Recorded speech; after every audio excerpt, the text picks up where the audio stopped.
Lors de la seule Coupe d'Afrique que le Sénégal a joué dans son histoire, ils ont perdu au tir au but contre le Cameroun. Et vous savez c'est qui a raté le penalty qui a fait perdre son équipe? C'est tout simplement Aliou Cissé qui est l'entraîneur actuel du Sénégal. Bonjour à tous, j'espère que vous allez bien. On se retrouve dans cette vidéo pour se projeter sur la finale de cette CAN. Je vais analyser les forces et les faiblesses des deux équipes et vous dire laquelle des deux pour moi a le plus de chances de gagner. Donc c'est parti.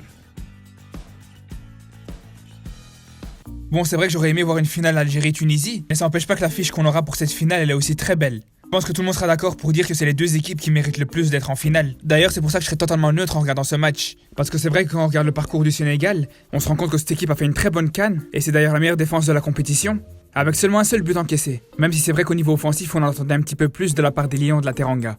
Parce qu'il faut se rappeler que le parcours du Sénégal était beaucoup plus facile que celui de l'Algérie. Ils ont affronté l'Ouganda en 8ème, le Bénin en quart et la Tunisie en demi-finale. Alors que pour les Fennecs, c'était la Guinée en 8ème de finale, la Côte d'Ivoire en quart et le Nigeria en demi.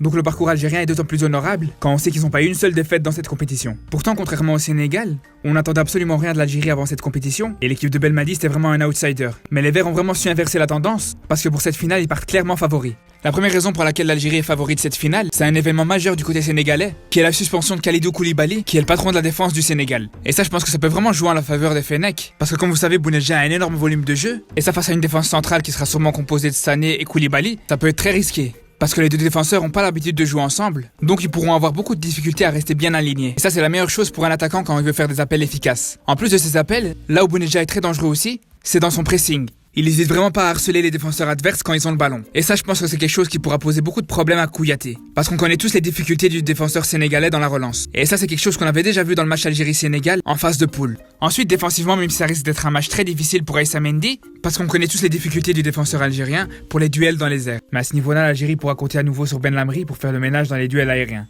Après, il faut dire aussi que le Sénégal n'a pas vraiment un attaquant en confiance, parce que Nyang n'a plus marqué avec sa sélection depuis 7 matchs. En plus, c'est le seul joueur titulaire dans le secteur offensif sénégalais à pas avoir marqué dans cette CAN.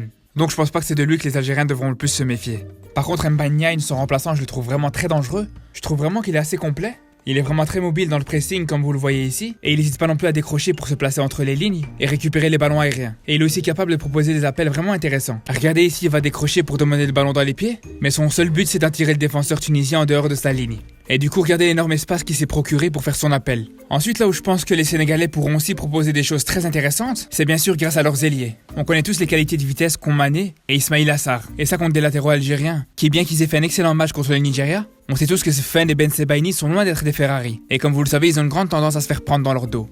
D'ailleurs, déjà qu'Attal a eu énormément de mal contre Mané lors du dernier match, je pense qu'avec Sfaen, les Algériens peuvent vraiment s'attendre au pire. Après, pour Ben Sebaini, c'est vrai qu'il avait fait jeu égal avec Keita Baldé, mais là, avec Sarr et sa vitesse, ça risque d'être un petit peu plus compliqué. C'est pour ça que je pense que les milieux de terrain algériens vont vraiment aider leurs latéraux pour essayer de neutraliser les deux flèches sénégalaises. Mais le problème, c'est que dans ce cas-là, ça pourrait un petit peu déséquilibrer le milieu de terrain de l'Algérie, et ça pourrait profiter à Idrissa Gueye ou Henri Saivet qui font une excellente Coupe d'Afrique. Donc malgré que les Sénégalais ont vraiment la possibilité d'apporter du danger, je pense que si l'Algérie joue son jeu offensif qu'elle nous a proposé jusqu'ici, elle sera très difficilement inquiétée par son adversaire.